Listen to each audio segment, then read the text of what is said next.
YouTube channel Aryan सर्स Maharashtra academy. मित्रांनो, आज आपण या लेक्चरमध्ये एमपीएससी कंबाईन पूर्व परीक्षेसंदर्भात भारतीय अर्थव्यवस्था या विषयाचे एक्झाम ओरिएंटेड महत्वपूर्ण टॉपिक बनणार आहोत. या टॉपिकवरती आयोगाने वारंवार प्रश्न विचारलेले आहेत.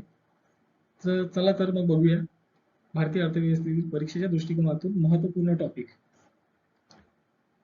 मित्रांनो, पहिला टॉपिक आहे भारतीय अर्थव्यवस्थेची संकल्पना. मित्रांनो, यामध्ये आपल्याला भांडवलशाही अर्थव्यवस्था कशी आहे, समाजवादी अर्थव्यवस्था कशी आहे, मिश्र अर्थव्यवस्था कशी आहे, त्या संदर्भात आपल्याला बघायचं आहे. त्याची एक बेसिक कन्सेप्ट आपल्याला माहित असली पाहिजे. त्यानंतर मित्रांनो, भारतीय अर्थव्यवस्थेचे जे ठळक वैशिष्ट्य आहे ते आपल्याला इथे बघायचे आहे. हे बेसिक आहे इन्फॉर्मेशन, त्यामध्ये प्रश्न आहेत विचारलेली आयोगाने, त्यामुळे त्याला थोडं व्यवस्थित वाचा जेणेकरून तुम्हाला भारतीय अर्थव्यवस्थेची संकल्पना चांगल्या प्रकारे कळेल. त्यानंतर आहे मित्रांनो राष्ट्रीय उत्पन्नाची संकल्पना आपल्याला बघायची आहे. त्यानंतर राष्ट्रीय उत्पन्नाची मोजमापाची पद्धत कशा प्रकारे आहे ते आपल्याला बघायचं आहे. त्यानंतर मौद्रिक जीडीपी आणि वास्तविक जीडीपी काय असते ते आपल्याला बघायचं आहे. ठीक आहे मित्रांनो. त्यानंतर हे मित्रांनो परकीय व्यापार. मित्रांनो, भारताचे सर्वात मोठे व्यापार भागीदार देश कुठले कुठले आहेत त्याचा आपल्याला यामध्ये अभ्यास करायचा आहे. त्यानंतर भारताचे जागतिक स्थान परकीय व्यापारामध्ये भारताचे जागतिक स्थान किती क्रमांकाचे आहे आणि कशा प्रकारचे आहे ते आपल्याला इथे बघायचं आहे. त्यानंतर आहे मित्रांनो भारताचे जे परकीय व्यापारी धोरण आहे ते आपल्याला बघायचे आहे. ज्याप्रमाणे परकीय व्यापार धोरण 2004 ते 2009, त्यानंतर 2009 ते 2014, त्यानंतर 2015 ते 2020 आणि नंतर विशेष अधिकार क्षेत्र ज्याला आपण सेज म्हणतो ते आपल्याला यामध्ये बघायचं आहे. त्यानंतर आहे मित्रांनो बँकिंग क्षेत्रासंदर्भात आपल्याला मित्रांनो बघायचं आहे की भारतीय व्यापारी बँक व्यवसाय कसा चालतो ते आपल्याला बघायचं आहे. त्यानंतर यामध्ये आपल्याला भारतीय सहकारी बँका बघायच्या आहेत आणि त्यानंतर महत्वपूर्ण म्हणजे reserve bank of India RBI जे स्वरूप आहे, वैशिष्ट्य आहे ते आपल्याला बघायचे आहे. त्याची स्थापना, राष्ट्रीयकरण कसं आहे ते आपल्याला बघायचं आहे. त्यानंतर रिझर्व्ह बँकेचे जे संघटन आणि व्यवस्थापन आहे ते आपल्याला याच्यात बघायचं आहे. आणि रिझर्व्ह बँकेची कार्य, मौद्रिक चलन विषयक जे धोरण आहे ते आपल्याला यामध्ये असा अभ्यास करावा लागतो. ठीक आहे मित्रांनो. त्यानंतर आहे मित्रांनो मुद्रा व राजकोषीय धोरण, त्याचा आपल्याला अभ्यास करायचा आहे. त्यानंतर आहे मित्रांनो सार्वजनिक वित्त. मित्रांनो, सार्वजनिक वित्तामध्ये आपल्याला बाजार अर्थव्यवस्थेतील म्हणजे सार्वजनिक वित्ताची भूमिका काय आहे ते आपल्याला याच्यात बघायचं आहे. त्यानंतर सार्वजनिक वित्ताचे धोरण जे आहे, राजकोषीय धोरण, त्यानंतर अर्थसंकल्पीय धोरण जे आहे ते आपल्याला इथे बघायचं आहे.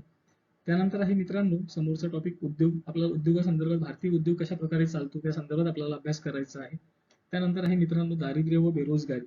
मित्रांनो, यामध्ये आपल्याला सापेक्ष व निरपेक्ष दारिद्र्यता बघायची आहे. त्यानंतर जे महत्वपूर्ण कार्यगट आहे त्याचा आपल्याला अभ्यास करायचा आहे. ज्याप्रमाणे धनंजयराव गाडगीळ 1962 कार्यगट आहे. त्यानंतर अलग कार्यगट आहे 1979चा. त्यानंतर लक्कडवाला कार्यगट आहे, तज्ञ गट आहे 1993चा, त्याचा आपल्याला अभ्यास करायचा आहे. त्यानंतर 2005चा तज्ञ गट सुरेश तेंडुलकर यांचा आपल्याला बघायचा आहे. त्यानंतर आपल्याला रंगराजन गट जो आहे 2014चा तो आपल्याला बघायचा आहे. आणि त्यानंतर असे अनेक जे गट झालेले आहेत, तज्ञ गट आणि कार्यगट झालेले आहेत ते आपल्याला बघायचे आहे. जसं पनगडिया गट आहे त्याच्याबद्दल आपल्याला अभ्यास करायचा आहे. ठीक आहे मित्रांनो. त्यानंतर आहे मित्रांनो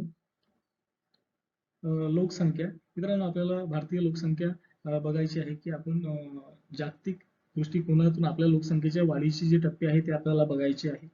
त्यानंतर आपल्याला आपली 2011ची जनगणना सुद्धा बघायची आहे. त्या पूर्वीच्या सुद्धा बघायच्या आहे, परंतु 2011च्या जनगणनेवर जास्त फोकस करा जेणेकरून आपल्याला त्याची दशकीय वाढ कशा प्रकारे झालेली आहे ते आपल्याला बघायला मिळेल. त्यानंतर त्याच्यामध्ये आपल्याला लिंग गुणोत्तर बघायचं आहे, घनता बघायची आहे. त्यानंतर ग्रामीण शहरी वितरण बघायचं आहे, साक्षरता बघायची आहे.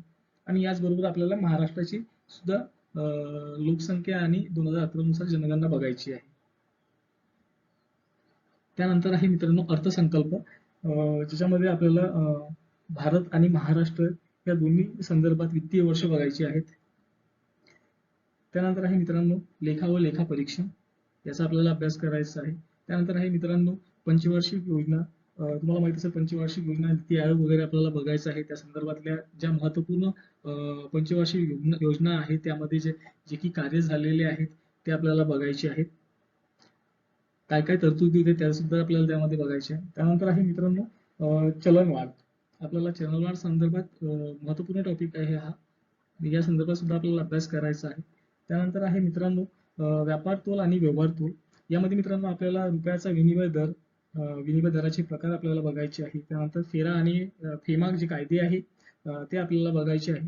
त्यानंतर रुपयाचे अवमूल्यन आपल्याला बघायचे आहे. आणि त्यानंतर भारताचा जो परकीय चलन साठा आहे आणि भारतावरचे परकीय कर्ज आहे त्या संदर्भातला आपल्याला इथे अभ्यास करायचा आहे. ओके. त्यानंतर आहे मित्रांनो महत्वपूर्ण समित्या. अर्थव्यवस्थेसंबंधित ज्या महत्वपूर्ण समित्या झालेल्या आहेत प्रत्येक घटकानुसार त्याचा आपल्याला एक आढावा घ्यायचा आहे आणि त्या शॉर्टमध्ये लिहून आपल्याला त्या रिवाईज करायच्या आहे, कारण यावरती वारंवार आयोगाने प्रश्न विचारलेले आहेत. त्यानंतर आहे मित्रांनो महत्वपूर्ण निर्देशांक. आर्थिक निर्देशांक जे काही आहे जागतिक स्तरावरती आणि राष्ट्रीय स्तरावरचे त्यांचा आपल्याला अभ्यास करायचा आहे.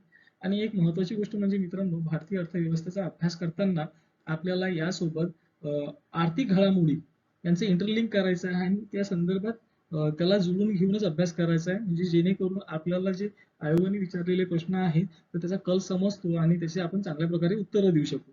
जास्तीत जास्त स्कोर भारतीय अर्थव्यवस्थेमध्ये जर आपण चालू घडामोडीला त्याबरोबर जर इंटरलिंक केलं तर चांगला स्कोर होऊ शकतो, हे मात्र नक्की.